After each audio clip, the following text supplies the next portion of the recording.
دا ډیر خلک دا تاسو کوي چې یاره اکثر خلک وزن کم کوي ډیر ښه طریقې سره کم کوي نو دا څنګه کمیږي او زیاتره چې موږ خلک راشي کړي چې ډاکټر صاحب دوا یې راته ولیکه د وزن کمیدو دوا نه د وزن کمیدو دوا نه نو ظاهره خبره ده چې وزن کمیدو لپاره دوا نشته خو د ټولو امپورټنت شی چې کوم دی استا ډایټ دی نو زه تاسو ته دوه درې سيزونه خیم که تاسو خپل خوراک نه وباسئ او یو دوه درې سيزونه د خیم چې خپل خوراک کې شامل کړئ نو تاسو وزن به یقیني طور کمیږي نمبر 1 کاربوهایډریټس یعنی د غنمو اوړه اوریجا خواږه چې کوم قسم خواږم دي د بیکری سامان شو کیک پیسټری وغیرہ شو ګوړه چینی شو دا تاسو د خپل خوراک نه وباسئ مکمل طور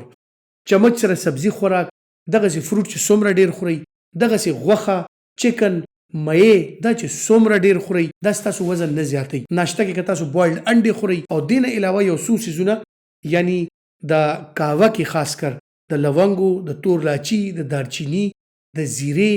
او د سپیرکای د دې استعمال که تاسو کوئ دا کاوه که تاسو ورځ کې 2-3 ځل سکئ او دین علاوه خپل سلاد وغیرہ کې دا چیا سیډ شو یا تخم ملنګا شو او دا سيزونه تاسو استعمالوي سلاد د دې استعمال زیات کوئ د فایبر استعمال زیات کوئ دا تلیدلی سيزونه دا د خپل دغه خوراک نه وباسئ نور پې شوملی ماسته انډي چکن میان هر څه غوښه مخې خوري شي خو کوشش کوئ چې دا کاربوهایډریټس د خپل خوراک نه کم کړئ او ریګولر ایکسرسایز کوئ نو تاسو ته اړو دا وزن کمولو لپاره دوايانو ضرورت پني